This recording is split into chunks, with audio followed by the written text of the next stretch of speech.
Hi everyone, welcome to Maximum Attack Rallying and to your Monday dose of rallying chit chat, kind of, because today we're going to detour into the murky world of road cars. Now, you might be wondering why we're doing that, but there is method to my madness, because ultimately, of course, it is the cars in showrooms that end up on the stages. So I'm a bit of a Ford fanboy. You might have guessed that by the fact that I own an Escort F2 car and also an Escort road car. So I do love a blue oval, and there seems to be some news coming out of Ford land about the future, which I thought was worth talking about, because I think it's safe to say that Ford have been in something of a state of flux over recent years, particularly in Europe, where things have maybe not been going as well as expected. The backdrop to that has been a sort of weird obsession with SUVs and killing off many of their more traditional and very famous and successful nameplates, basically reducing their car lineup to little more than the Mustang, and in some places the Mondeo, which is effectively just a rebadged Taurus, which is made in China. So for Europe, the Mondeo was killed in 2022. The Fiesta was, of course, killed in 2023, and the Ford Focus is about to join those cars on the chopping block. So it's been a pretty serious cull of their regular car lineup. Of course, this seemed a strange one on the face of it, to kill off all of these very popular cars. If you look at the Fiesta in particular, as for UK buyers especially, it was the most popular car in the UK pretty much for the entirety of the life of the Mark 7 and the Mark 8 Fiesta.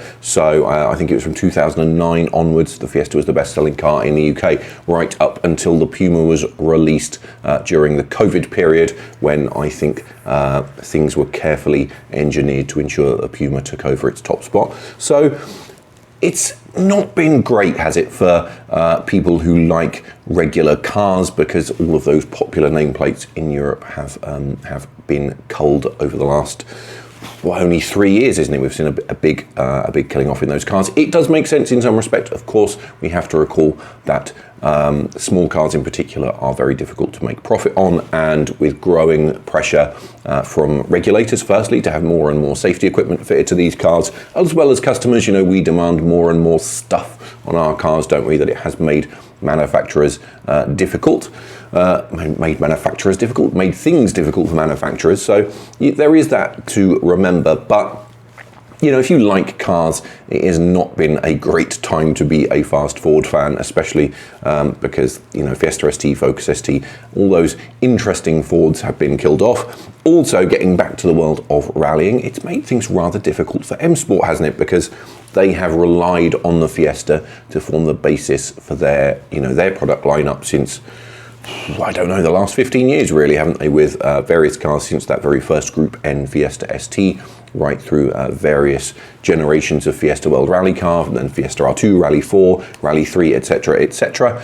The Rally 1 regulations, of course, allowed them to build the Puma using the space frame and scaled bodywork. They have said that a Rally 2 Puma is not possible. That said, as a little aside, I'm not sure that's completely true. Andreas Backerud has been competing in a Puma in Rallycross using a modified road car body shell, while RMC Motorsport have also built a Puma to N5 specification. That's a category for cars using Subaru-based four-wheel drive system and a 1.6 turbo Peugeot-based engine. So I think there is a debate to be had there about whether that is possible. I don't want to get too stuck on that in this video though, because what we are about to see, I think, is maybe a change in direction. So Ford have hinted that they might be about to backtrack on this culling of regular cars in favour of a pure lineup of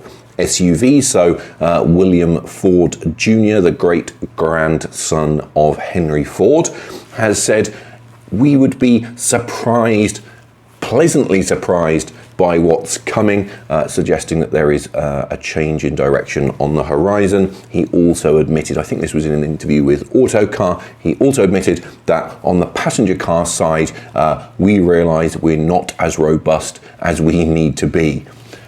I mean, firstly, no shit, Sherlock. I think, you know, if you followed this this story on social media, people across the automotive spectrum have been crying out about this, saying, what are you doing? You know, I don't think anyone is surprised that this was the wrong decision. You know, I think we all knew that this was a really weird path to take. I know there has been a massive surge in popularity when it comes to crossovers and SUVs, but, you know, if you look at the European car market, the small hatchback still absolutely dominates the top seller list in Europe. So, you know, killing off the Fiesta in particular just seemed a really bizarre move. And I think what's made it even worse for Ford is that their tie-up with VW on various electric kind of crossovers and SUVs hasn't been a huge success either. And then you've had this retro naming thing that has started to come about. You know, we had the Capri name used on one of the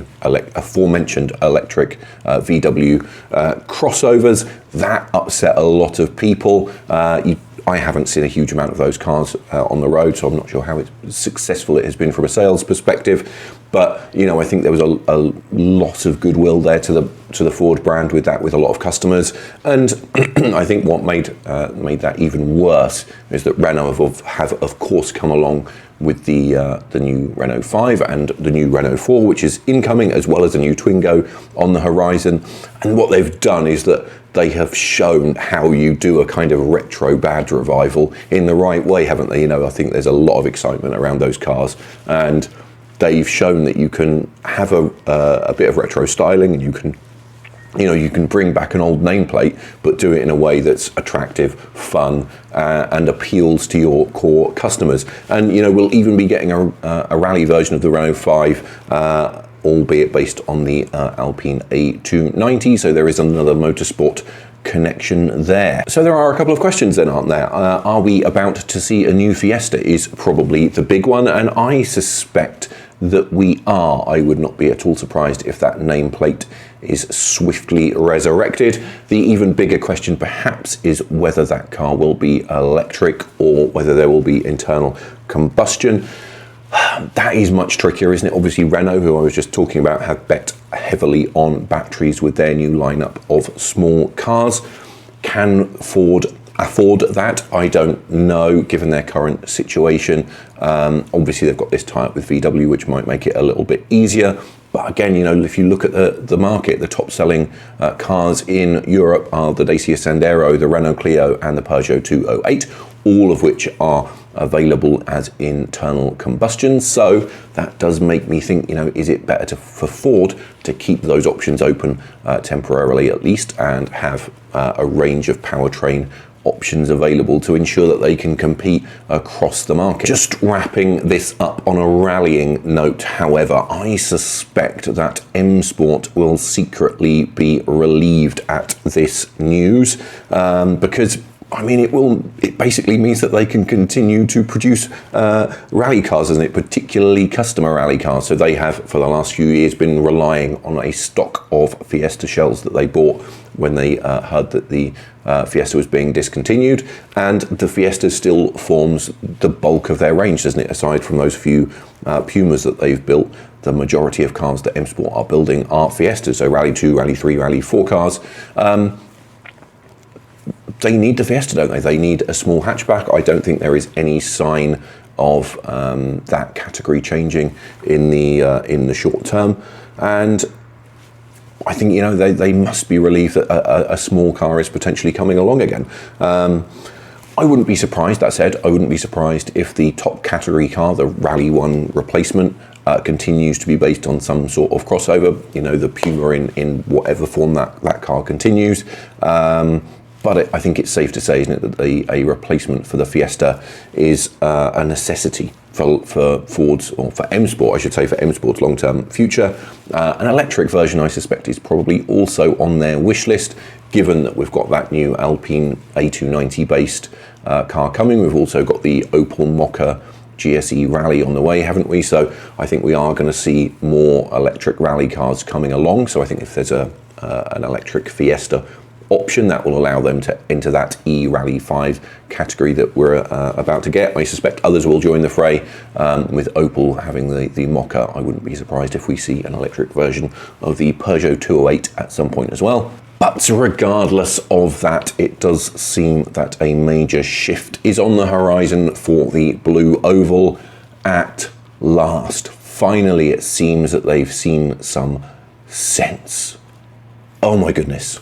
This is such good. I'm pleased about this. I don't want to see a car company suffering, but I'm pleased that Ford may have seen the error of their ways and that we might start to see some of these cars make a return. And it's going to be interesting, isn't it, to see what form they take. Are we going to see a new Fiesta, which has got a bit of a retro flavour? It's, you know, brings back some echoes of the Mark 1 or 2 Fiesta, or are we going to see them go in a completely different direction? So it's going to be very interesting to see what happens, and significantly, of course, for us rally fans, it's going to be fascinating to see what impact that has on M-Sport's lineup of cars. You know, will we see a new rally for Fiesta based on this new platform if it's coming?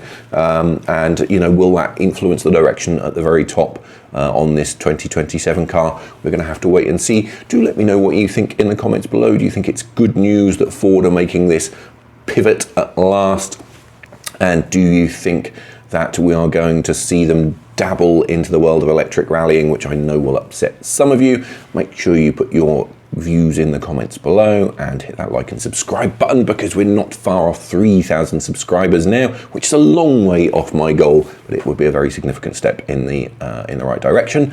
And as every YouTuber says, most of you who watch are not subscribers, so hit that button. Make sure you follow me over on socials as well, and I will see you again in the next one.